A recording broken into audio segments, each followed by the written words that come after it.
Et salut tout le monde, j'espère que vous allez bien. On se retrouve donc pour cet épisode, la partie 2 de la partie 1, incroyable, sur du coup le TDAH, que pour info on enregistre dans la foulée du premier finalement. Voilà, on avait encore de l'énergie donc du coup on stocke. Bah allez, roule hein. On y va. Donc du coup on va refaire les présentations rapidement, au cas où vous n'auriez pas eu l'épisode 1. Donc moi c'est Adélie, c'est moi qui suis l'hôte du coup de ce podcast. J'ai été diagnostiquée avec un TDAH du coup là récemment il y a quelques mois et je prends le traitement, la Ritaline depuis mi-février. Et j'ai une petite trentaine d'années, voilà. Et avec moi, j'ai donc ma fidèle meilleure amie Charlotte, voilà, qu'on connaît. Et coucou. Voilà, qu'on a entendu moult fois sur ce podcast, sur cette chaîne. Et voilà, elle est souvent là parce que, comme je le dis souvent, elle a des choses intéressantes à dire. Elle est dispo. Elle est dispo aussi. Et puis surtout, là, dans le cas précis, on se connaît depuis l'enfance, donc ça a joué justement sur notre chemin et notre rapport au TADA ou TDAH, mais on a dit qu'on allait l'appeler TADA. Donc si vous entendez TADA, ça veut dire TDAH. Voilà. Ou TDA. Trouble de l'attention. Voilà. Voilà, donc Charlotte, brièvement, représente-toi toi-même.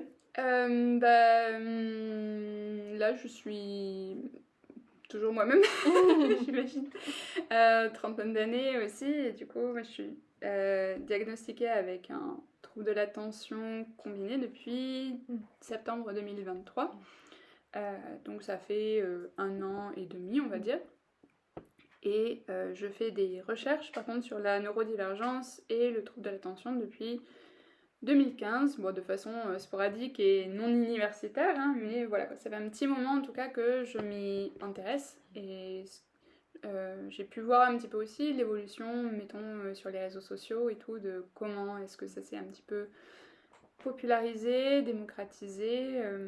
Donc voilà, je trouve que c'est assez intéressant parce que c'est vrai que c'est un sujet qu'on aborde, qui est assez présent et même en fait qui est emprunté par les médias de façon générale, comme si il y avait une crise dans les diagnostics et que tout le monde était...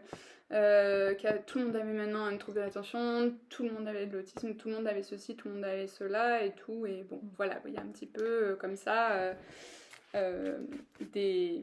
Ouais, enfin, pas Des de la, préconçus. pas de la peur, on va dire, mais voilà quoi, en dehors de l'attention médiatique, derrière il y a des vraies personnes avec potentiellement des vraies neurodivergences en fait, qui essaient de un peu dénouer le vrai du faux et de trouver leur place juste par rapport à eux-mêmes et dans la société. Parce que, oui, voilà, on n'est pas sur, chacun sur une île.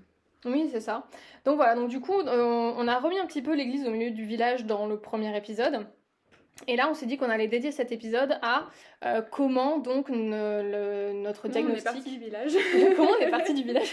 Non, comment notre diagnostic a été reçu par notre entourage, voilà, et puis même à l'étang de façon générale, comment c'est vécu de vivre avec ça, de l'annoncer, de voir les réactions des gens, tout ça. Mais avant de se lancer dans le cœur du sujet, je vais passer le micro à Charlotte qui va nous donner un petit peu la définition de ce que c'est que ce tada. Voilà. C'est vrai qu'on est parti dans le premier épisode, on est vraiment parti direct, direct sans vraiment donner de définition. Et voilà quoi, dans la 50e minute, on s'est dit peut-être, peut-être ça peut être intéressant. Donc on se rattrape dans celui-là. Donc voilà, TDA pour trouble de l'attention. Voilà, comme c'est proposé par, on va dire, le dictionnaire des troubles, on va dire, en français, quoi. Voilà, en anglais, ce serait ADHD. Ou ADD, il me semble, du coup, avec Attention Deficit Disorder. Mais même eux, ils disent plus ADD maintenant. Maintenant, c'est ADHD, il me semble. Non, parce que le H, il est toujours pour ou alors on dit que ADD maintenant. Maintenant, tu vois, c'est un petit peu comme plus le TDA, où justement, on essaie d'enlever le concept d'hyperactivité, parce que, il y a énormément de gens qui se présentent avec un type combiné, donc du coup, avec un mélange d'hyperactivité, voilà, et d'inattentivité. Oui, ce qui est notre cas tous les deux. Avec des gens aussi inattentifs qui ne sont pas dans le cadre de l'hyperactivité, par exemple, et full inattentifs. Voilà, ou même un petit peu combiné, mais avec une prédominance inattentive, par exemple. Donc voilà, c'est un trouble de... On va dire que c'est la caractéristique du trouble de l'attention, c'est pas forcément lié c'est difficile à quantifier et on va dire que c'est plus lié à des histoires de production de...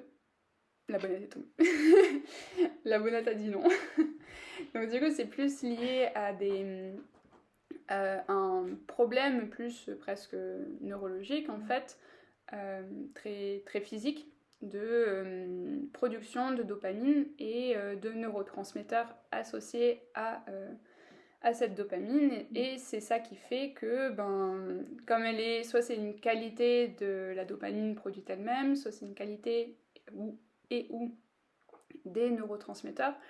En tout cas, la dopamine ne reste, par rapport à des niveaux de base, pas assez longtemps dans ces récepteurs pour vraiment créer une attention continue, durable, prédictible. Et du coup, ça crée un trouble de l'attention parce que le cerveau est programmé pour, justement, quand la dopamine part du neurotransmetteur, c'est le signal d'aller à la chasse, d'aller à la cueillette, d'adresser nos besoins, d'adresser notre environnement, et tout ça pour assurer notre survie.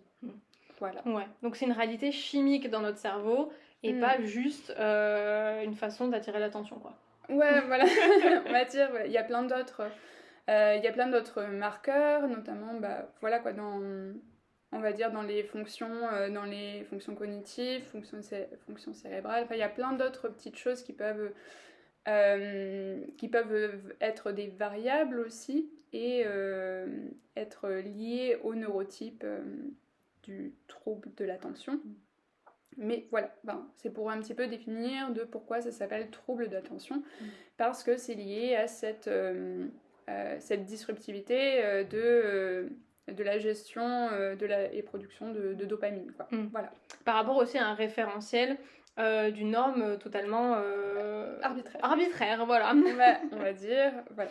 C'est par rapport, donc, du coup, on va parler de personnes neurodivergentes et neurotypiques. Des fois, on peut dire neuroatypique aussi, mais là, c'est plus pour des raisons de clarté de diction, où moi, je vais plus être soit des personnes neurotypiques, donc du coup, qui ne présentent pas un trouble très caractérisé, on reviendra dessus, et personnes neurodivergentes, où là, en fait, il y a, en tout cas, suffisamment de cases cochées dans l'expression de leur neurotype, qui fait que ça leur cause des difficultés dans la vie quotidienne, donc ça les distingue, on va dire, d'une masse générale de population.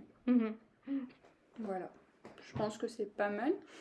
Peut-être que je verrai après pour le côté psychosocial, parce que je pense que ça vient peut-être avec d'autres... voilà, je vois un petit peu comment l'insérer avec plein d'autres choses et tout, mais déjà je trouve que c'est pas mal pour donner un peu une définition du trouble de l'attention. Voilà, je ne suis pas universitaire, je ne suis pas scientifique, je ne suis pas psychologue, donc voilà quoi, n'hésitez pas à aussi... voilà, on parle de notre expérience, mais c'est à titre très individuel et ce ne sont pas des recommandations de santé. Oui, c'est ça, disclaimer, ceci, on n'est pas médecin, on est juste des personnes qui ont un TDAH, et surtout Charles, qui elle a fait beaucoup de recherches dessus, qui a... Voilà, c'est un témoignage et un partage d'expérience, mais c'est en aucun cas un outil de diagnostic. Ah oui, non, pas du tout. Quand même, mais c'est important de le... voilà quoi, je préviens, voilà quoi, à l'avance, voilà quoi, n'hésitez pas, donc... même si c'est pas forcément facile et même si c'est pas toujours extrêmement safe ou facile, voilà, c'est voilà quoi, un professionnel de santé ou plusieurs professionnels de santé, ce sera le seul moyen dans la société actuelle pour vraiment avoir un diagnostic officiel. Oui, c'est ça, qui puisse servir de passe-droit, on va dire. Voilà, après je pense que de toute façon notre but c'est aussi de créer plus on va dire un outil avec comme ça des témoignages et puis voilà quoi, ça fait... C'est bien d'avoir des idées qui ébranlent. Oui. Ah oui, désolée, j'ai bugué sur un truc. Mais voilà quoi, c'est un outil qui peut peut-être servir d'appui, de trampoline on va dire. Oui, c'est ça, une porte d'entrée. Voilà, ou pour aller faire plus de recherches en fait, ou en tout cas, ou peut-être confirmer par le nombre entre guillemets. Oui, ou même voilà, si vous aviez déjà des suspicions, voilà, en nous écoutant, voir un petit peu. Enfin voilà, c'est vraiment juste mettre l'info dehors comme ça et puis créer un dialogue autour, même s'il y en a déjà beaucoup et que voilà, les langues se délient, et c'est pour ça qu'il y a de plus en plus de personnes qui sont diagnostiquées. Ça crée un phénomène un petit peu en ce moment. Mais voilà, sachez que même s'il est officiellement diagnostiqué chez les femmes que depuis les années 90, avant c'était chez les garçons, c'est quand même un trouble qu'on retrouve depuis, on a des traces à l'Antiquité, on a des traces au Moyen-Âge, c'est juste que ça portait un autre nom, mais ça date pas d'hier, d'accord? C'est pas quelque chose qu'on invente, qu'on sort du chapeau. Et le truc dans notre société aussi, c'est que je pense qu'elle est prône aussi à créer des gens qui peut-être peuvent avoir ça. Et ce qu'on n'a pas mentionné d'ailleurs dans l'épisode d'avant, c'est que c'est quelque chose qui se transmet essentiellement génétiquement. C'est pas que un coping mécanisme par rapport à un trauma, quoi. C'est pas qu'une réponse à un trauma, c'est aussi une transmission génétique. C'est un neurotype, donc c'est pas du tout, c'est pas du tout déclenché artificiellement. En fait, c'est quelque chose qu'on est depuis la naissance. En fait, c'est pas du tout. Enfin, encore une fois, voilà, comme moi je suis sans être on va dire diplômée ou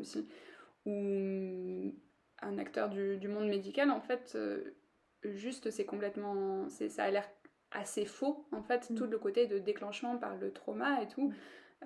Donc ça peut peut-être le révéler ou le mettre à la surface, peut-être, ou peut-être l'accentuer. On en parlera, mais effectivement, c'est pas du tout une personne qui, mettons, révélerait un trouble de l'attention plus remarquable. On va dire que elle l'avait déjà avant son trauma, en fait. Ça fait partie de son neurotype. Et il y a plein d'autres choses qui sont... Et c'est pas juste la dopamine, et c'est pas que le trauma, c'est juste que peut-être c'était moins visible ou moins handicapant. Ou plus masqué. Oui, c'est ça, ou moins handicapant en fait, et que le trauma il vient accentuer, mais voilà, et encore une fois, il y a plein de façons de cataloguer le trauma, il y a plein de choses qui overlappent aussi.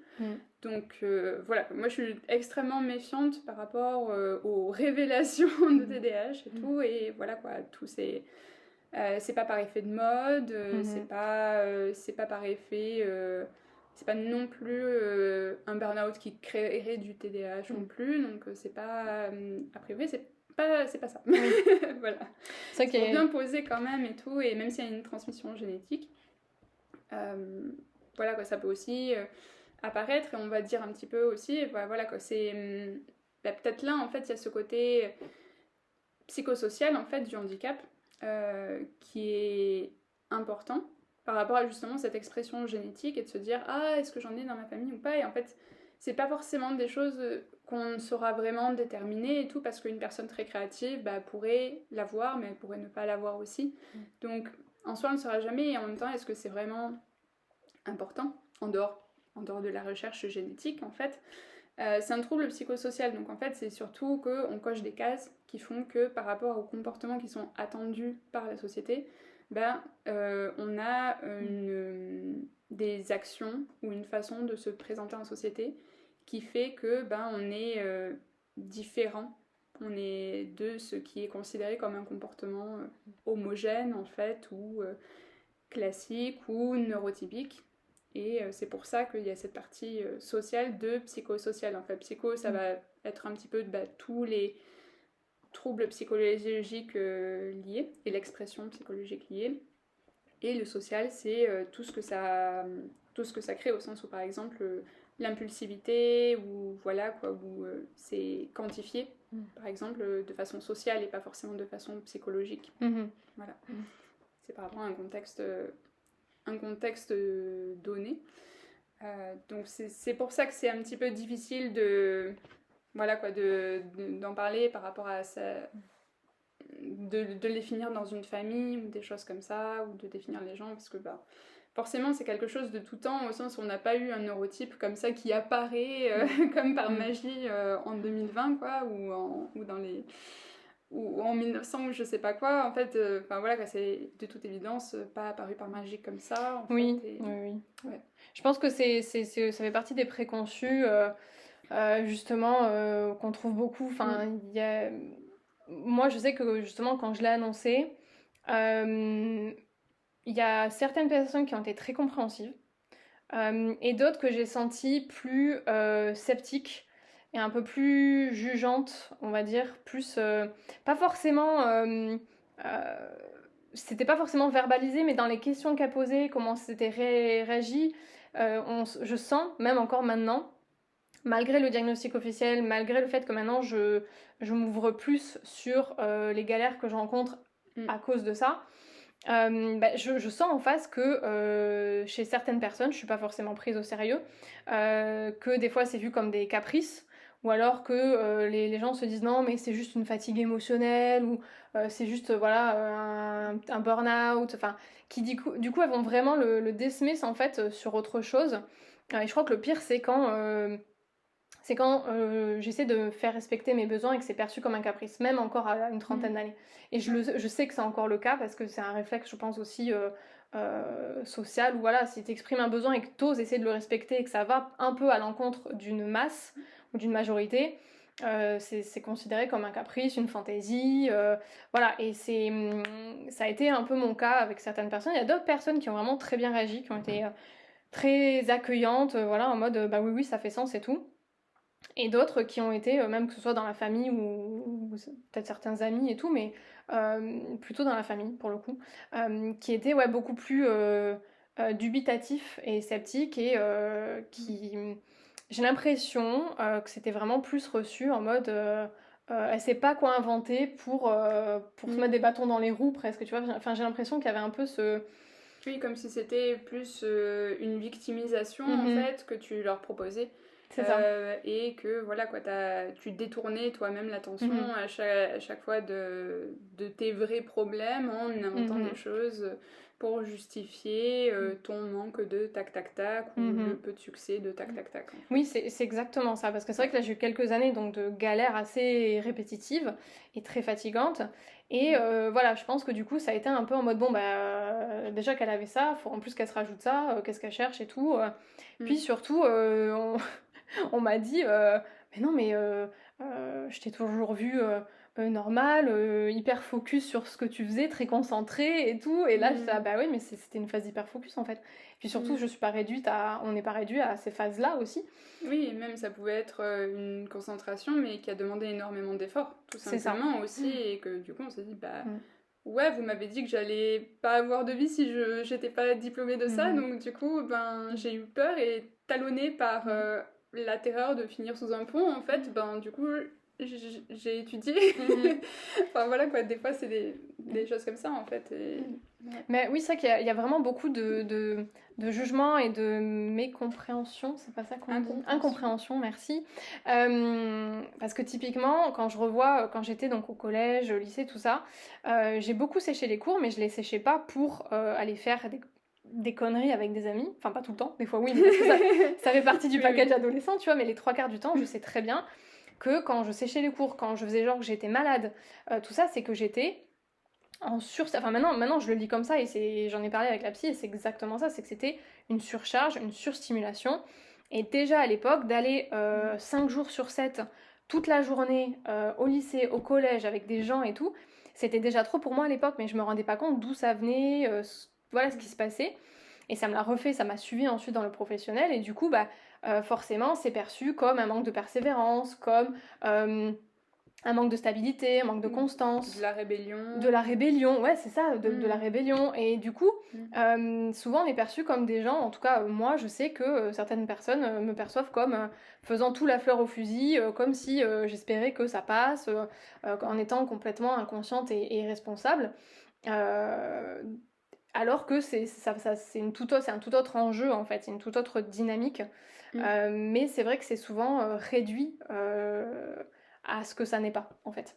Et c'est vrai que c'est pas évident en de tout prendre sa cas, place. quand t'es pas diagnostiqué, j'imagine que même quand on est diagnostiqué à un jeune âge, bon bah on n'est pas, on n'est peut-être pas forcément mieux traité partout quoi, mais c'est vrai qu'en n'étant pas diagnostiqué, bah, je vois que la mentalité de nos parents, j'ai l'impression que bon, voilà quoi, sans pas les parents de l'année, mais pas des batteurs physiques d'enfants non plus quoi, mais en tout cas il y avait ce côté de ben là tu fais des études et faut que tu les finisses en fait, ou alors ben en fait là tu dois persévérer même si ça va pas. Enfin, il y a un côté de presque comme s'ils cherchaient à nous dire ah ouais mais tu sais la vie c'est pas tout le temps du fun, ah ben voilà dans la vie il faut persévérer, ah ben là, dans la vie il faut aller, on n'a pas que des choses faciles, ou alors ben, on doit se battre un petit peu pour ce qu'on veut, voilà quoi, et c'est une leçon de vie. Et ça c'est là en mode waouh, ok. En fait, là, juste, j'ai mon cerveau qui a fait un 404, mais voilà quoi. Oui, c'est ça. Ils sortent en fait des sortes de généralités sans vraiment se poser la question de ce qu'est la réalité. Oui, parce qu'ils sont pas vraiment informés en fait. Oui, mais du coup, j'ai l'impression qu'il y a aussi une volonté de pas forcément s'informer. Parce que moi, quand je l'ai annoncé, typiquement, j'ai pas du tout eu en face des personnes qui ont pris l'initiative de se renseigner d'elles-mêmes. Alors que ça concernait un membre de leur famille directement. Et il a fallu que ce soit moi qui dise mais renseignez-vous, moi je peux vous donner des sources. Et même là encore maintenant, après l'avoir annoncé, après avoir dit que le traitement m'aidait beaucoup, tout ça, ben là récemment j'ai dû reprendre un travail, un CDD dans les bureaux. Voilà, j'avais pas été dans des bureaux depuis 5 ans, en France depuis peut-être même 10 ans je pense en France. Donc du coup pour moi c'est un ajustement très conséquent, très lourd, et ça me confirme que je suis pas faite pour les bureaux dans le long terme en fait, clairement. Et donc du coup, dans les premiers jours, je parlais que oui, pour moi, voilà, c'est pas évident, voilà, j'ai eu des pleurs de décharge littéralement dans les premiers jours parce que ça faisait trop. Et tout ce que j'ai eu en face, ce qu'on m'a dit, c'est non mais c'est normal, les premiers jours c'est toujours un peu compliqué. J'étais là, oui, c'est toujours un peu compliqué les premiers jours, mais c'est plus compliqué quand ça fait 5 ans déjà que t'as pas été dans les bureaux, et quand ça fait et qu'en plus de ça, t'as un TDAH et que du coup, t'es surstimulé par ce qui se passe, et que c'est un truc supplémentaire en fait, c'est pas une excuse pour pas faire comme tout le monde en fait, et des fois j'ai l'impression que c'est vu comme ça. Voilà, parce que du coup, vraiment, c'était reçu comme si voilà, j'essayais encore de me rajouter une excentricité. J'ai l'impression qu'en fait, dans leur tête, ce qui se passe, c'est en mode oh, mais elle peut pas faire un petit effort, nous aussi on doit tous aller au bureau, nous aussi ça nous fait tous chier, nous aussi on en a marre, c'est chiant pour tout le monde, tu vois, enfin. Et du coup, je pourrais au moins faire l'effort de faire comme tout le monde, alors que tout le monde le fait, tu vois. Je pense que c'est difficile parce que aussi ça demande. Voilà qu'on va dire que la génération de nos parents qui est un petit peu plus dans les boomers, on va dire que bon voilà quoi, à quelques exceptions près forcément, enfin voilà, je sais que tout le monde dans une génération n'est pas homogène, mais c'est vrai que moi de ce que j'ai ressenti en termes générationnels de façon très générale, c'est des fois des adultes assez un peu immatures. Voilà, maintenant en étant moi-même à l'âge adulte, quand même je comprends que c'est plus compliqué que juste être immature, mais en fait y a beaucoup de personnes de cette génération qui n'ont pas forcément adressé leur propre trauma, qui n'ont pas forcément même juste je comprends aussi d'avoir eu beaucoup de travail à faire, même si on en a aussi quoi, qui n'ont pas pris le temps d'adresser leurs émotions et qui se sont juste dit ah bon je suis pas en train de m'écrouler, donc ça va. Et du coup c'est des générations qui, j'ai l'impression, elles attendent d'avoir des fois un parent qui meurt un peu jeune, hop, d'un coup ça change leur vie, boum, thérapie. Divorce, d'un coup ils l'ont pas vu venir, mais peut-être thérapie et ça va les faire revoir. Voilà, j'ai l'impression que c'est générationnellement, encore une fois, je généralise, mais que c'est une génération qui a eu besoin d'être affectée très personnellement par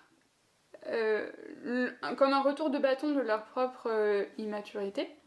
Ce qui, encore une fois, c'est pas une maladie grave, hein. Oui, c'est factuel. C'est pas grave.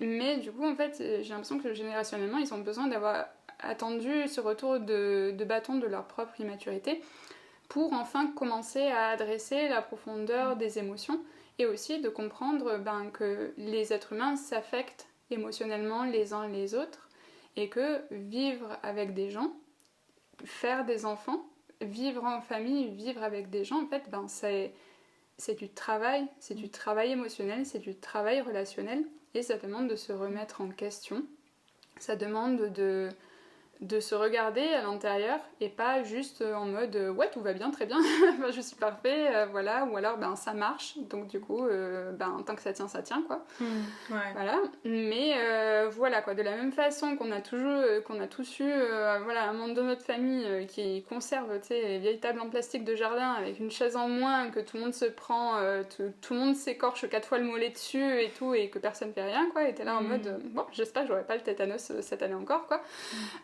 Voilà, au bout d'un moment, les bandages là comme ça, ça marche plus, et c'est vrai que j'ai l'impression que, encore une fois, de façon générale, générationnellement, il y a cette tendance à dire, voilà quoi, tant que si t'es pas mort, ça veut dire que tu survis.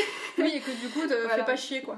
Mais c'est ça, ou alors tout le monde a des difficultés, tout le monde a ça et tout, et même en ignorant complètement leurs propres besoins en fait, tout simplement. Donc ça fait des gens qui, voilà, quand on discute, nous à l'âge adulte avec nos parents, ils sont là en mode mais oui effectivement maintenant que je reviens dessus c'est vrai que j'avais cette difficulté, j'en ai jamais parlé à personne mais c'est vrai que j'ai toujours eu cette difficulté, et t'es là franchement voilà quoi, alors que nous on est plus dans les millennials on va dire, et c'est vrai que je pense que nous on a vu direct, on a implosé générationnellement, soit les gens ont dissocié, soit les gens sont partis en thérapie à 25 ans. Ou plus tôt même. Ou plus tôt. Donc voilà, j'ai l'impression qu'il y a un petit peu plus ce retour vers soi, des fois un petit peu trop exacerbé, un petit peu trop auto-centré sur quelques personnes, mais bon, voilà, à chaque fois c'est une fourchette, quoi, mais j'ai l'impression que générationnellement on se sent un petit peu plus concerné par notre santé mentale et par la nécessité d'adresser cette santé mentale.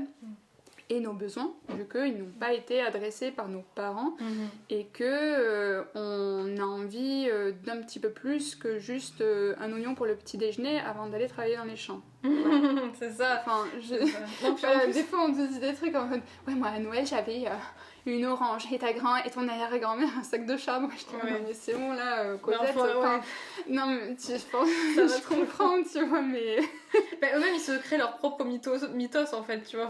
Oui, je comprends, et je comprends qu'on vient aussi d'une place privilégiée de pouvoir justement avoir le temps de s'interroger sur notre santé mentale. Tout à fait. Mais à un moment donné, enfin voilà quoi, c'est eux aussi, c'est n'importe quoi de lancer des choses comme ça, c'est complètement détourné.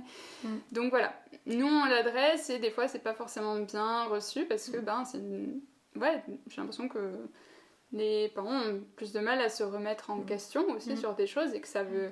Et en soi, c'est pas comme si on les accusait forcément, des fois oui, des fois, oui. Mais c'est pas forcément une accusation directe aussi qu'ils ont eu une mauvaise parentalité complètement en fait, ou que c'est eux qui l'ont créé, parce que justement en fait c'est un neurotype, mais au moins d'avoir la grâce d'accepter que on a fait des erreurs en fait, et que pareil, hein, ça va, on survit après avoir présenté des excuses sincères, on survit après avoir reconsidéré ses opinions, même si on les tient depuis 40, 50, 60 ans, en fait, voilà.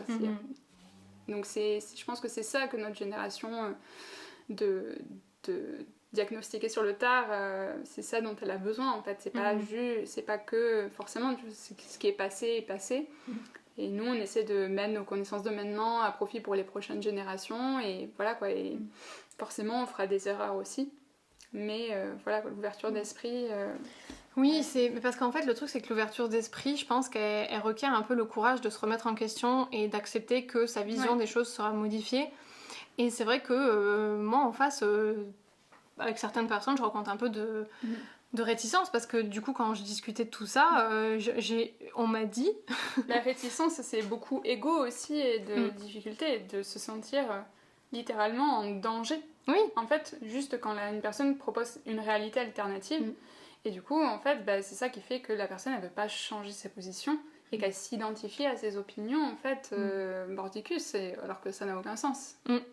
Ça n'a aucun sens, surtout quand t'as en face de toi la preuve de l'argument opposé, en fait, tu vois, et que du coup, malgré tout, tu maintiens un discours de non mais nous à l'époque, voilà, on parlait pas autant avec nos parents et ça se passait très bien, hein. Oui, bien sûr. Ouais, bien sûr. Bien sûr. Ouais, c'est clair. On en parle de tes choix de vie ou C'est clair. Enfin voilà, je veux dire, même sans juger, c'est juste une observation factuelle de cause à effet en fait. Oui, Tu vois. ou alors que tu te dis, ben ouais, tu t'entraînes des pieds avec tes parents, mais dès que t'as eu. Mais tu t'es émancipé, ou alors dès que t'as eu le temps de partir, l'âge de partir, t'es parti, t'es parti loin, t'es parti dans un autre pays, tu leur téléphones 2 fois par an, enfin voilà quoi, c'est. Oui, c'est ça, mais justement. Pas exactement une super relation Non. quoi. Ouais. Non, puis surtout, c'est pas un marqueur de. Enfin, pour moi, c'est pas un argument en fait. Tu vois, de dire. En fait, c'est le discours de. Oui, même juste, en fait, on a toujours fait comme ça, donc ça veut dire que ça valide le truc, tu vois. Ben, c'est ça, et en fait, je pense que, encore une fois, bon voilà, comment je suis. Il n'y a même pas d'argument à avoir quand on est juste en écoute des gens. Tout simplement, en fait, c'est pas comme si on essayait de gagner un débat, c'est pas comme si on essayait de les mettre au pilori. Voilà quoi. Oui, mais tout pas c'est tous les qu'après, parents nous, forcément, en face... mais du coup, voilà. En fait, si tu veux, c'est plus que ça nous demande d'être sur la défensive à partir du moment où on a une personne qui invalide notre expérience. C'est ça, mais c'est souvent le cas du coup. Voilà quoi, nous, juste de présenter notre réalité, c'est souvent pas fait dans l'optique de détruire la leur. Non, juste de leur dire, bah, ta réalité, c'est important qu'elle coexiste à côté de la mienne. Parce que ben, si c'est juste la tienne, en fait, moi, j'étouffe et je ne peux pas exister comme je suis. C'est ça. Mais du coup, c'est pour ça que ça devient souvent un débat, c'est parce que du coup, en face, il y a un audimat sceptique, mais pas pour des bonnes raisons, pas pour des raisons scientifiques, parce que s'il se penchait vraiment sur la question scientifique, il verrait qu'il y a des recherches, que c'est une chimie du cerveau et que c'est pas quelque chose qu'on peut s'inventer, en fait. Donc, si tu veux, c'est que vraiment la résistance, elle se situe à un niveau... très personnel et... Oui, c'est ça, et puis même si c'était inventé, je pense qu'à partir du moment où on a une personne en qui on a confiance et qu'on dit qu'on l'aime, en fait, qui nous présente une expérience, parce que ça pourrait être aussi quelqu'un qui se met diagnostic, tu vois, donc ça pourrait être ça, mais en fait, cette personne, elle vient... elle vient pas pour que sa parole soit complètement d'évangile, elle vient juste pour être reconnue dans son expression en fait. Et du coup, voilà que ça demande juste de l'accueil et pas de se dire ah comment ça m'affecte moi tout de suite et de se dire ah comment ça affecte ma valeur de moi. En fait, voilà, ça devrait pas nous toucher autant comment les gens se perçoivent en fait et comment ils veulent se présenter et à quoi ils s'identifient. En fait, juste c'est pas notre problème. Voilà. Sur plein d'autres choses aussi. Hein. Moi, je suis, sans être extrêmement militante, voilà, quoi, je suis une personne queer. Voilà, quoi, je suis une femme cis, mais voilà, c'est son lot de problèmes aussi. Enfin, il y a plein d'autres choses. Je suis végétarienne. Voilà, quoi. Donc, au bout d'un moment, voilà, quoi, j'en suis pas à mon galop d'essai non plus du nombre de choses chez moi où j'ai juste... Enfin, c'est même pas que j'ai pas envie d'en parler, mais c'est que si ça vient sur le tapis, en fait, je suis en mode, mais... En fait, je peux en parler parce que c'est moi, mais vraiment, en fait, je demande pas d'opinion dessus, en fait, je demande pas votre avis. Peut-être que je pose ces informations pour que vous me compreniez mieux. Ouais, c'est ça. Mais, en fait, si c'est pas pour me comprendre, ou si c'est pas pour faire avancer la discussion, ou des choses comme ça, en fait, il y a... Je demande pas des commentaires en fait. Oui, c'est ça. Voilà, où il y a des fois des commentaires extrêmement mal placés, donc bon. Oui, ça, c'est-à-dire qu'on n'en parle pas pour justement chercher une validation auprès des gens auxquels on parle, mais plus pour qu'il y ait une compréhension accrue du pourquoi, du comment, et que du coup, bah voilà, nous on avait des besoins qui sont X, Y, Z, on n'en avait pas forcément conscience de suite, et là maintenant, moi je sais qu'en tout cas le diagnostic, il m'a donné un petit peu une légitimité, parce que je savais que de base, quand j'avais juste commencé à en parler, je savais que dès le début, j'étais pas prise au sérieux en fait, dans ma famille. Et donc du coup, je me suis dit, le diagnostic, il va m'aider à moi, mais il va me permettre aussi de venir avec une légitimité, un aval, un argument autoritaire, tu vois, enfin d'autorité. Bah, c'est ça, et puis en fait il y a ce côté de handicap invisible où en fait justement c'est pas forcément pour se donner des raisons, mais en même temps en fait il y a des fois où les situations nous demandent une justification. Et du coup, on se retrouve à se justifier, ce qui, je trouve, est un terme extrêmement mal employé et extrêmement en desservice de tous les handicaps et handicaps invisibles, au sens où des fois, on me dit « Ah, mais franchement, tu te justifies trop et tout, c'est louche » ou des choses comme ça. Et en fait, là, en fait, juste en exprimant mon besoin, il n'est pas respecté. Donc du coup, je vais sortir le plus 4 du handicap parce que sinon tu n'entends pas que je ne peux vraiment pas faire ça et que c'est pas juste un choix. Mais c'est pas de et la même si mauvaise c'était un volonté. choix, j'aimerais qu'il soit respecté si on était dans une relation respectueuse. Mais du coup, comme juste le respect de moi-même en tant qu'être humain, il n'est pas là, du coup, je vais faire appel à l'étiquette sociale du handicap que peut-être tu vas respecter, peut-être que tu as le code social de respecter le handicap, parce que juste moi en tant que personne, juste de base, je suis pas respectée. Mais en fait là aussi, c'est pour ça qu'on est sur la défensive, c'est qu'on est obligé de sortir cette carte du handicap, alors que juste en fait on demande à être respecté en tant que personne en fait, et dans la société actuelle, c'est ça qui est très blessant aussi, c'est que juste on pourrait se dire, en soi il y a plein de normes handicap, et surtout sur les handicaps invisibles aussi, ou les aménagements de temps de travail, qui seraient au bénéfice de tout le monde. Voilà, on pourrait faire 75 épisodes sur les bénéfices d'une organisation plus flexible. C'est clair.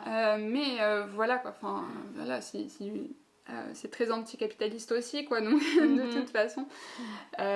Donc c'est vrai que c'est pas forcément ce qui est privilégié comme approche, mais en tout cas, voilà, et c'est pour ça qu'on a l'air défensif, mais parce que des fois on va juste on a été obligé de sortir quelque chose et de pas de s'armer avec en fait, mais quand on vient avec la carte du handicap, ça veut dire qu'on n'est pas respecté en tant que personne, en fait. Oui, parce qu'en fait, le truc, c'est que ce qui est blessant aussi, et ce qui nous force un petit peu dans l'aspect défensif, c'est que vu que les gens ne comprennent pas ou qu'il n'y a pas l'ouverture d'esprit ou pas l'envie de comprendre, notre façon d'être va être réduite à du manque de volonté, de la flemme, en mode non mais toi t'es flemmard, enfin ça va être hyper réduit à quelque chose de négatif qui pourrait pas être plus éloigné de la vérité, et que ces personnes-là en fait elles veulent maintenir cette vision des choses, et que du coup nous on vient avec la carte non, handicap, regarde, j'ai été reconnue, c'est officiel, c'est pas de la mauvaise volonté. Je sais qu'il y a des gens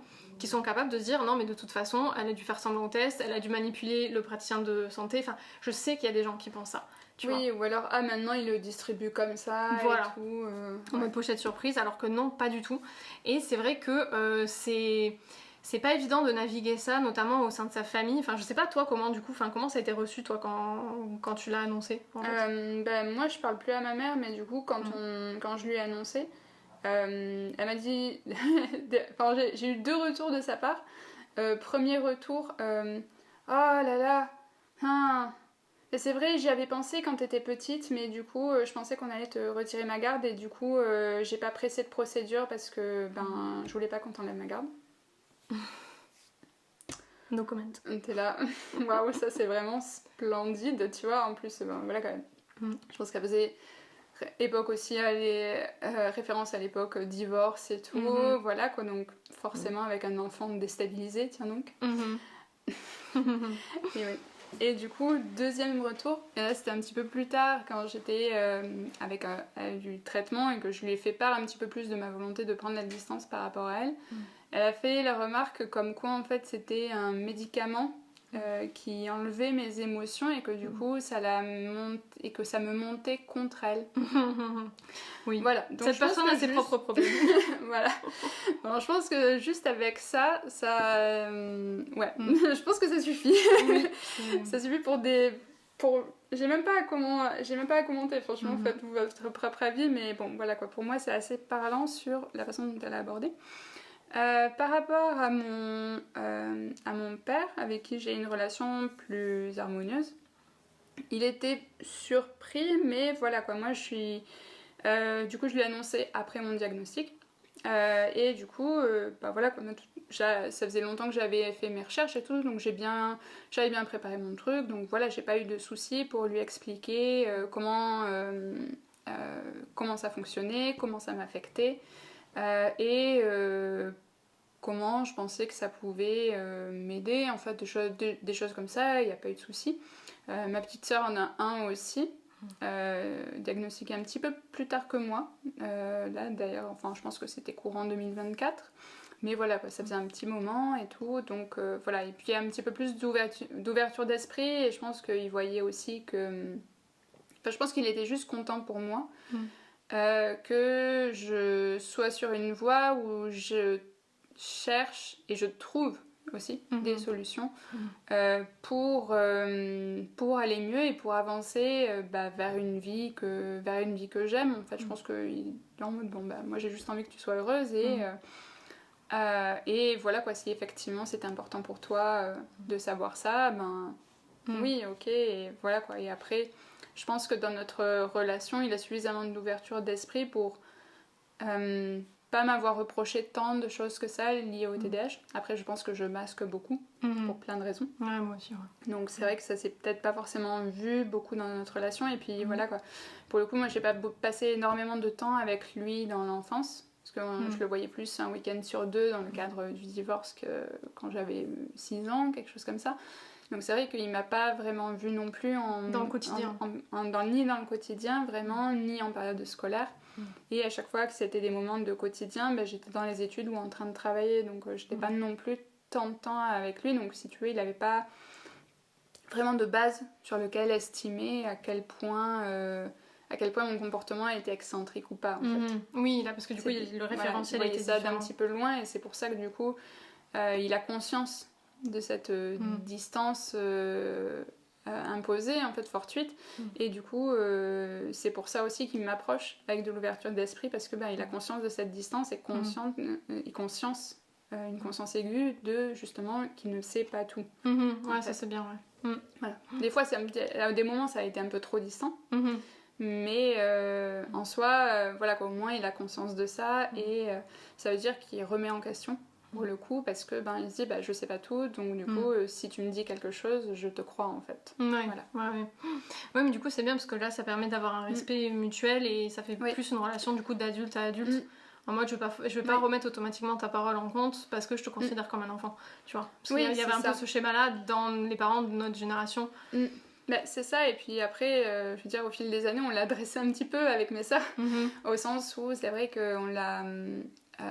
en tout cas, c'est une personne avec qui, même si c'est pas forcément 100% une personne irréprochable, mais en tout cas, à chaque fois qu'il y a eu des commentaires ou des remarques et tout sur, mettons, des opinions qu'il a pu avoir, ou des pensées, ou même juste des remarques, sans vraiment trop y penser comme ça, en fait, il a été attentif, en tout cas, et réceptif aux commentaires que nous on avait à faire, et de dire non, en fait ça se dit plus, ou alors ça c'est blessant en fait, et du coup on va dire qu'il a eu la grâce de reconnaître ouais, c'était un petit peu juste un mécanisme chez moi, mais je suis pas trop attachée à ça, donc je vais faire attention.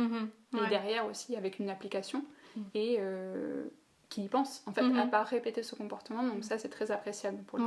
Ouais, franchement pour le coup oui, ça c'est, je pense que c'est le genre de réaction qu'on aimerait tous et toutes avoir, quoi, d'avoir un minimum d'ouverture, et aussi d'avoir confiance en ce que son enfant dit, tu vois. Parce que moi typiquement donc je suis plus en contact avec ma mère non plus pour d'autres raisons. On a un parcours similaire avec Charlotte, mais c'est la vie qui a fait que voilà, mais je sais que c'est pas quelque chose que j'aborderai sereinement avec elle, parce que je sais que par le passé, quand j'étais en Suède et que voilà, je galérais beaucoup, je faisais souvent des vocaux où j'étais en pleurs, elle était venue me voir régulièrement, elle voyait que j'étais pas bien, et je me rappelle très bien d'un jour lui avoir dit écoute maman, je pense que je suis en burn-out, et je l'étais, hein, ça a été confirmé a posteriori. Sur le coup elle m'a dit mais non, moi j'en ai vu plein des gens en burn-out, ils sont pas comme ça, non, toi t'es pas en burn-out, t'es juste un peu fatiguée. Voilà, et donc ça, je l'ai vécu d'une violence extrême, parce que du coup, que ma propre mère, qui normalement, donc bon, elle est sophrologue, hein, et donc elle-même nie mon état de fatigue et de burn-out en me disant non, un burn-out c'est pas comme ça, alors qu'il y a différents types de burn-out, les gens sont en burn-out de façon différente. Voilà, moi ça m'a donné le ton pour la suite, et du coup, clairement, là, si elle était dans ma vie actuellement... je sais même pas si je prendrais la peine en fait de l'évoquer avec elle, en vrai. Oui, c'est ça. Et puis, en soi, c'est pas obligé non plus, mais c'est vrai que si on veut avoir... Si on veut faire rentrer une personne ou maintenir une personne dans son cercle intime, ben en soi, c'est pas qu'on veut que ce soit un trait de personnalité et tout, comme un quirk. En fait, c'est juste que ça fait forcément partie de notre personnalité parce que ça affecte plein de choses en fait. C'est pas juste cette dopamine et tout, elle affecte plein de choses. Il y a des comorbidités éventuellement, donc du coup, les comorbidités étant un petit peu des conséquences qui découlent et qui sont pas isolées du TDAH ou en tout cas qui peuvent être du TDA ou qui peuvent être liées en fait.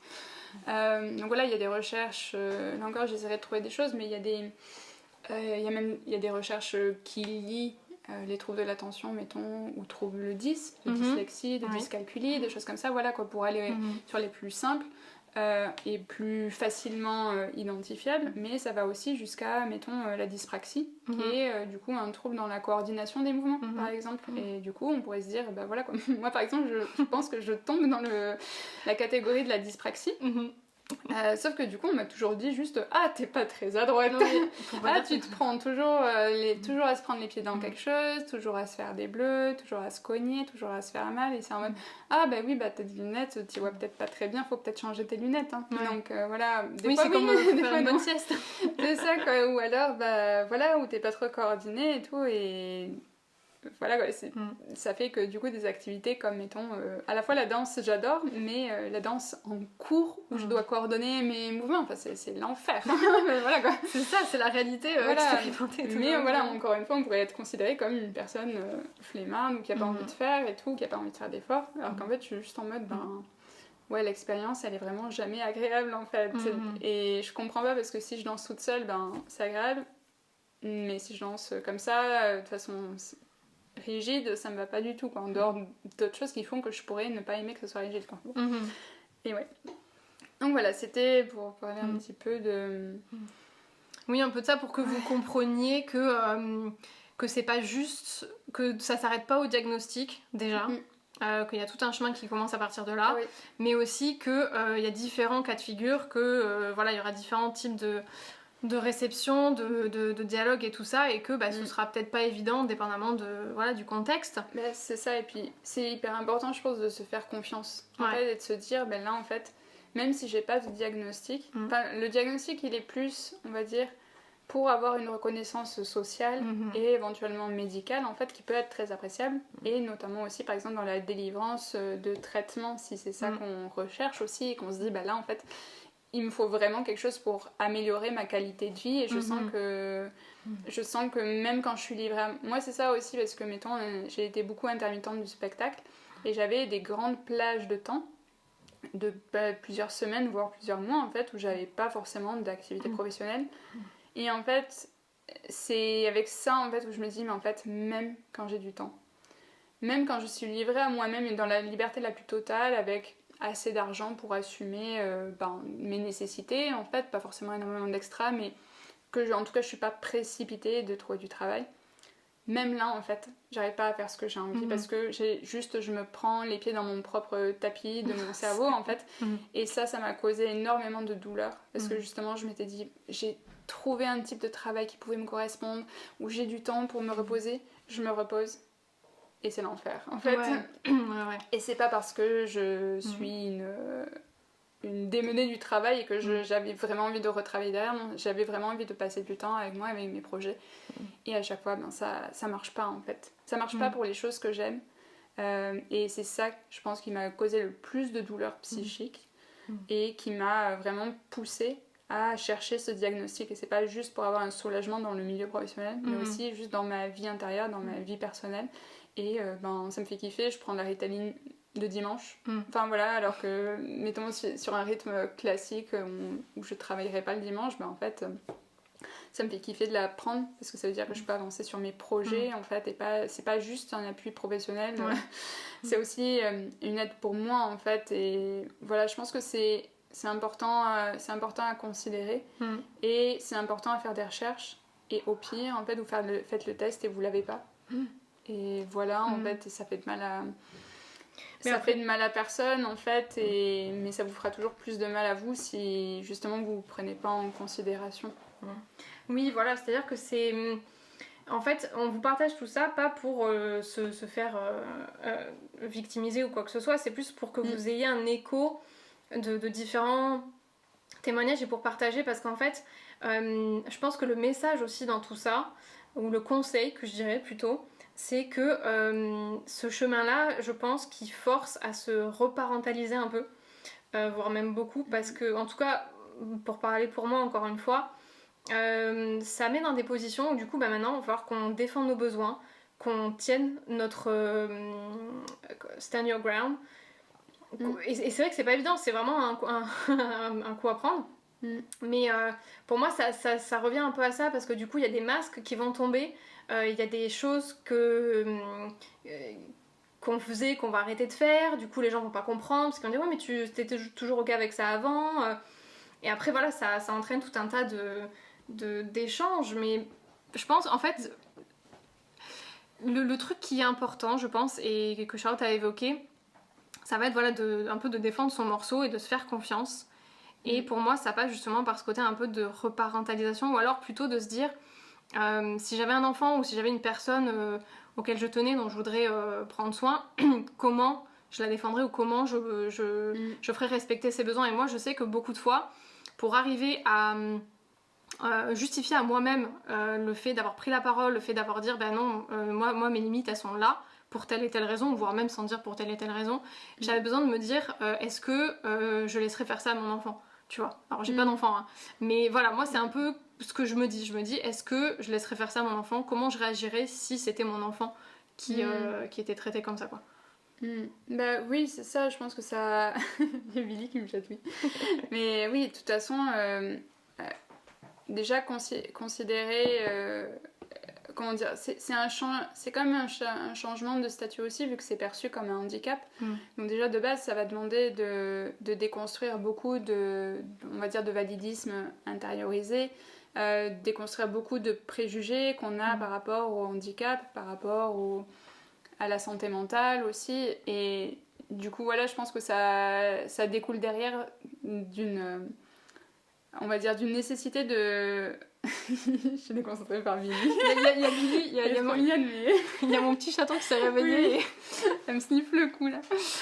Mais oui, en tout cas, je trouve que c'est très important. Et des fois, c'est par la voie justement de reconnaître un handicap en soi qu'on déconstruit ses préjugés. Des fois, c'est en se disant ah ben je suis queer en fait et j'ai plein de préjugés à déconstruire en fait. Je pense qu'il y a plein de chemins par là. Je pense que la vraie leçon c'est pas forcément que par rapport au handicap ou au TDAH en fait, mais c'est juste que la maturité en fait, et on va dire la leçon de vie derrière, c'est juste de se dire de s'ouvrir en fait et d'être dans une acceptation de soi et des autres, qui est crucial juste sur tous les fronts, et pas juste sur le handicap, et pas juste sur le genre, et pas juste sur la sexualité, et pas juste d'un point de vue social. En fait, il y a juste de la compassion à avoir pour soi-même et pour les autres. Et voilà, c'est un petit peu chacun son chemin aussi, de par quelle porte il y accède et tout, et toutes les portes sont valides en fait, parce qu'elles mènent toutes à cette compassion en fait. Oui, en tout cas c'est crucial. C'est l'idée en tout cas. Voilà, je pense que ça fait réfléchir à plein d'autres choses que juste ça en fait, que juste le TDA, etc. Tout à fait. Bon bah écoutez, je pense qu'on a déjà pas mal... Ouais, c'est pas mal. On a déjà évoqué pas mal de choses. Une fois encore, si vous avez, je sais pas, des témoignages, des questions, n'hésitez pas. Vous pouvez me les envoyer par mail aussi, il est dans la description. Si vous voulez un échange plus direct, plus anonyme, voilà, parce que je peux comprendre que vous n'avez pas envie de partager un témoignage dans les commentaires et peut-être juste discuter en one-to-one par mail avec moi, c'est tout à fait ok aussi. Voilà, c'est chacun, une fois encore, chacun a ses limites et on respecte celles qui sont posées. Donc voilà. Écoutez, j'espère que ce podcast, cet épisode vous aura été utile, voilà, qui vous aura donné quelques pistes, un peu d'espoir, que sais-je, quoi d'autre. Ouais, peut-être un sentiment d'être accepté, reconnu en fait, et que Oui, vous êtes pas tout seul. notre émotion est valide en fait, même si, et surtout on peut revenir dessus. Enfin, comment dire, tout est vrai et tout est malléable en fait. Je pense que c'est comment dire. Chacun sa vérité. C'est pas que la vérité est flexible, non, mais même en fait juste que c'est important de reconnaître nos émotions, et tout en considérant que peut-être qu'on peut changer d'avis dans le futur, ou qu'on peut se dire peut-être ça je l'ai pas adressé correctement, et le plus important en fait c'est de l'avoir adressé, et d'avoir on va dire la sagesse de changer en fait, d'accepter le changement derrière en fait, ou d'accepter qu'on évolue en fait, et qu'on n'est pas des êtres fixes en fait. Ouais, oui, c'est ça. Mais qu'on a besoin quand même à un moment donné de poser un petit peu chaque jour aussi notre vérité pour avancer en fait, pour avoir une base sur laquelle s'ancrer en fait, et avoir la flexibilité de changer un petit peu, comme tu sais la chanson de Mulan sur les roseaux là. Ah oui. Voilà. Référence milléniale RTZ. Non, voilà. Non, mais c'est ça, c'est-à-dire que c'est de toute façon, on n'est pas des machines. Soyez tel le roseau. Soyez tel le roseau.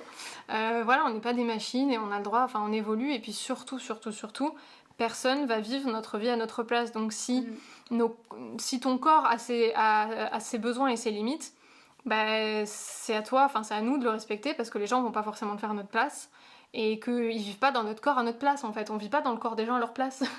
Donc si tu veux, pour moi c'est évident que même si ça, alors certes des fois ça dérange des gens, et même des fois, même nous, des fois nous, Charlotte et moi, des fois on va masquer, et des fois voilà, par rapport à nos besoins et tout, mais dans la majorité des cas, vraiment c'est ça. Et puis voilà, on fera un petit épisode sur comment ne pas trop dissocier dans un système capitaliste et respecter sa vérité. Ne vous inquiétez pas, on va le faire de toute façon. Oui, on va vous en parler. Voilà. On va pas vous laisser juste avec on des est consciente aussi que voilà, qu'il y a, enfin moi en tout cas je sais que j'ai conscience aussi que voilà, qu'il y a beaucoup de douleurs psychiques aussi qui est liée à, comment dire, c'est bien beau de parler de reconnaître ses besoins et de s'aimer, mais c'est vrai que on va dire qu'on n'est pas forcément dans une société, même quand on est confortable et pas 100% en mode survie, en fait on est quand même en mode survie sur plein de sur plein de pôles aussi, juste parce qu'on n'est pas directement en danger de mort. En fait on peut être quand même en mode survie sur plein d'endroits, et je pense qu'il y a des choses qui sont extrêmement cruciales à reconnaître et à changer dans nos vies, et voilà, dans notre surtout c'est un truc c'est un réapprentissage, parce qu'en fait on nous apprend pas, d'une part, à respecter nos besoins, et d'autre part à sortir du système capitaliste, et d'autre part on ne dit pas que c'est ok de respecter nos besoins, parce qu'en fait le problème c'est que si chacun commence à respecter ses besoins, il y a le système qui s'effondre en fait.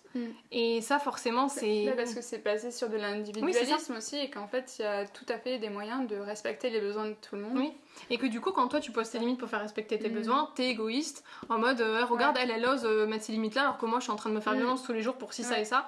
Alors oui, Josiane, mais moi je me fais violence pour d'autres trucs à côté, tu vois, enfin pardon Josiane. Et puis surtout, enfin voilà, pour moi c'est un système qui repose sur effectivement beaucoup de violence pour beaucoup de gens par rapport à une seule personne qui profite, pour faire large quoi, mais voilà quoi, il y a des choses qui doivent aussi changer pour justement adresser un petit peu les besoins de tout le monde en fait, et que il y a des illusions, des voiles d'illusions qui se lèvent au bout d'un moment, et ça demande d'aller un petit peu jusqu'au bout. Et pour moi les diagnostics ou les coming out, les choses comme ça, en fait pour moi c'est à la fois très différent et à la fois une seule et même chose, pour justement aller vers plus de clarté mentale et sociale et relationnelle et émotionnelle, en fait, pour justement sortir des systèmes oppressifs de façon générale.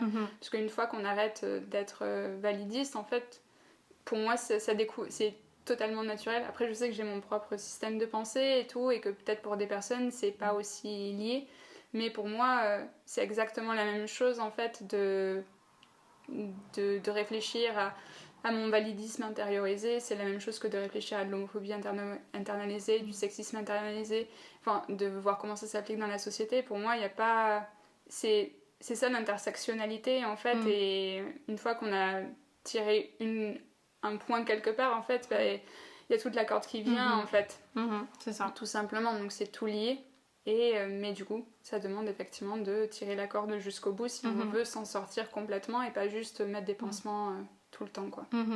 C'est ça. Mm. Donc voilà, bah écoutez, merci de votre écoute.